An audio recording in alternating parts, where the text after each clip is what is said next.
Salut à toi, pensée du jour numéro 475 ou 475 selon d'où tu m'écoutes. On va parler fatigue musculaire aujourd'hui. À qui la faute? Est-ce que c'est le lactate? Est-ce que c'est les phosphates inorganiques? Est-ce que c'est l'ADP? Est-ce que c'est l'acidité générale du milieu musculaire qui entrave les contractions? C'est ce dont on va parler aujourd'hui dans cette vidéo. Avant ça, je te rappelle que je lance prochainement la formation sur le système respiratoire. Si ça t'intéresse, lien dans la description. Ajoute-toi sur la liste pour l'offre de pré-lancement. Pour la pensée du jour, aujourd'hui, on m'a demandé récemment qu'est-ce qui cause la fatigue musculaire. Et c'est un sujet qui est encore assez mal compris. Il n'y a pas vraiment de consensus, mais il y a de bonnes hypothèses sur la question.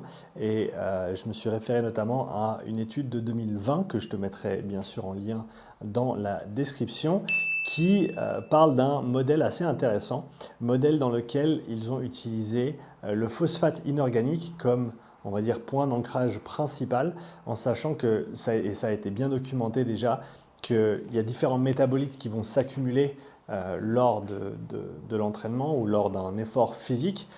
Notamment, je t'ai parlé des phosphates inorganiques, donc c'est le P avec un petit I. Et pourquoi? Simplement parce qu'on prend de l'ATP, qui est la monnaie énergétique du corps, on la décompose, on l'hydrolyse, on la casse, si tu veux bien, et des petits liens chimiques qu'il y a entre ces atomes de phosphate, eh ben, on va pouvoir en extraire cette énergie pour notamment former les liens d'actine et myosine qui vont former la base de la contraction musculaire ainsi que de son relâchement.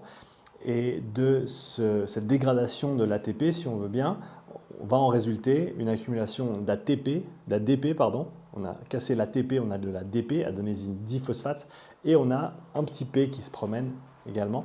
Et c'est ce phosphate inorganique qui va, il semblerait en tout cas, être un des joueurs principaux quand on parle de fatigue. Les autres paramètres sont bien entendu l'ADP, le lactate qui a été listé aussi comme candidat, mais qui n'est pas, disons, directement lié à la fatigue en elle-même. On a bien sûr l'augmentation ou la baisse du pH, donc l'augmentation de l'acidité dans le milieu musculaire qui semble avoir un impact également.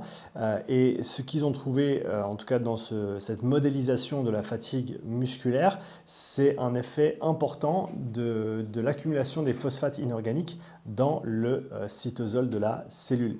Il semblerait qu'il y ait un seuil critique d'accumulation du phosphate inorganique.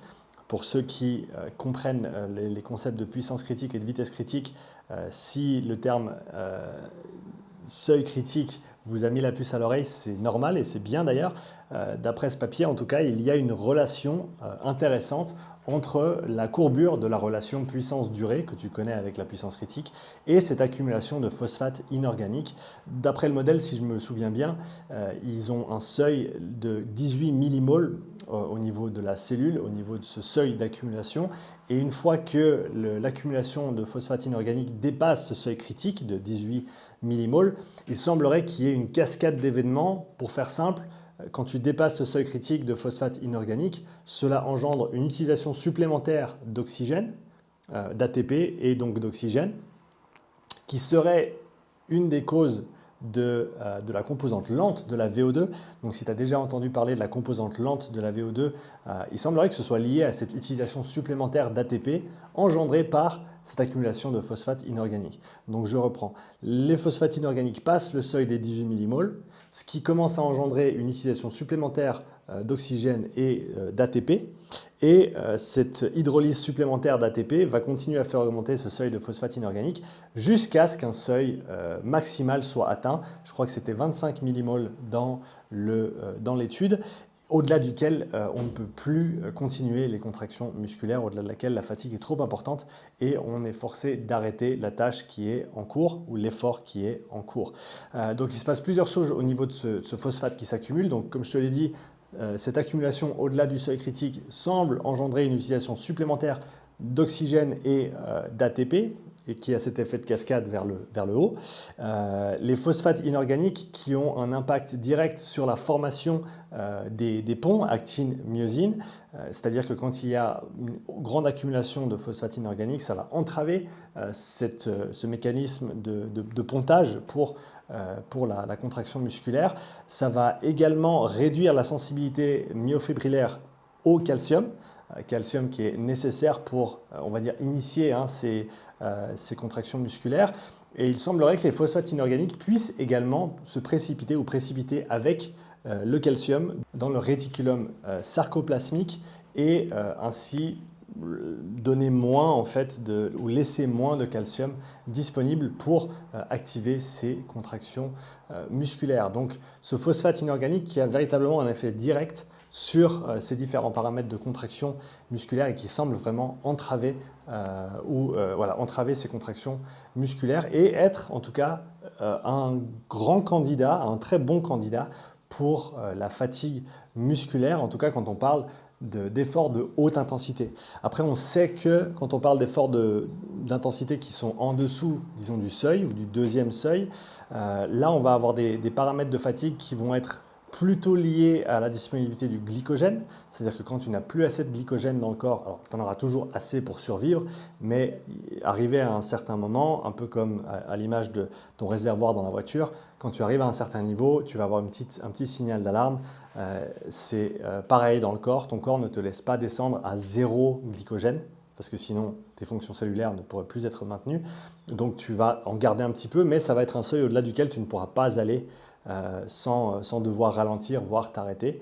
Et il semblerait qu'à basse et moyenne intensité, ce soit plutôt ces paramètres-là qui ont une influence sur les contractions musculaires et qui vont entraver les contractions musculaires, alors qu'à plus haute intensité, notamment en dessus de ce seuil 2, c'est là où on va avoir cette accumulation de phosphate inorganique qui engendre le déclenchement de cette composante lente de la VO2. Alors pour ceux qui sont pointus, vous me direz, ouais, mais la composante lente de VO2, elle commence déjà dans le domaine élevé.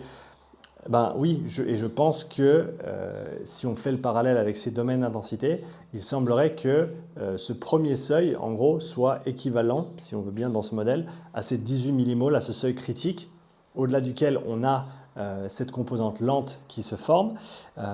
Et il semblerait que cette composante lente soit, il semblerait pas, ça a été mesuré, que chez des gens plutôt endurants, la composante lente a une amplitude qui est plutôt faible, alors que chez quelqu'un de très musculaire, très puissant, on va avoir une amplitude de composante lente qui est beaucoup plus importante, certainement liée entre autres à la masse musculaire et au profil de fibres qui sont recrutées. Donc oui, on a cette accumulation certainement au-delà du seuil critique dans le domaine élevé, et on a dans un deuxième temps, une fois qu'on excède cette limite supérieure au niveau du phosphate inorganique dans la cellule, on ne peut plus contracter les fibres musculaires comme avant et on est obligé de ralentir. Donc il semblerait que ces phosphates inorganiques jouent un rôle clé, jouent un rôle très important dans la génération de cette fatigue. Et bien entendu, si on veut aller à l'encontre de ça et se dire comment est-ce qu'on peut limiter cette fatigue musculaire, tout simplement, qu'est-ce qui va prendre l'ADP et le recomposer en ATP? Ça va être entre autres tes mitochondries.